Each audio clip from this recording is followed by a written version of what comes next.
ত্রয়োদশ জাতীয় সংসদ নির্বাচন এবং জুলাই জাতীয় সনদ বাস্তবায়ন বিষয়ে গণভোট আগামী 12 ফেব্রুয়ারি অনুষ্ঠিত হবে। বৃহস্পতিবার সন্ধ্যা 6টায় জাতির উদ্দেশ্যে দেয়া ভাষণে প্রধান নির্বাচন কমিশনার এম নাসির উদ্দিন এই তফসিল ঘোষণা করেন।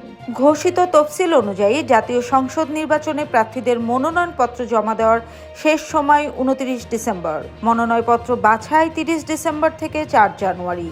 রিটার্নিং কর্মকর্তার সিদ্ধান্তের বিরুদ্ধে আপিল দায়ের 11 জানুয়ারি এবং আপিল নিষ্পত্তি হবে 12 থেকে 18 জানুয়ারি। প্রার্থিতা প্রত্যাহারের শেষ সময় 20 জানুয়ারি। প্রতীক বরাদ্দ হবে 21 জানুয়ারি। নির্বাচনী প্রচার শুরু হবে 22 জানুয়ারি। প্রচার শেষ হবে 10 ফেব্রুয়ারি সকাল 7:30টায়। 22 ফেব্রুয়ারি সারা দেশে 300 সংসদীয় আসনে ভোট গ্রহণ হবে। এবারের নির্বাচনে মোট ভোটার 12,76,00,000-এর বেশি। প্রবাসী বাংলাদেশি ভোটাররাও পোস্টাল ব্যালটে ভোট দেওয়ার সুযোগ পাচ্ছেন।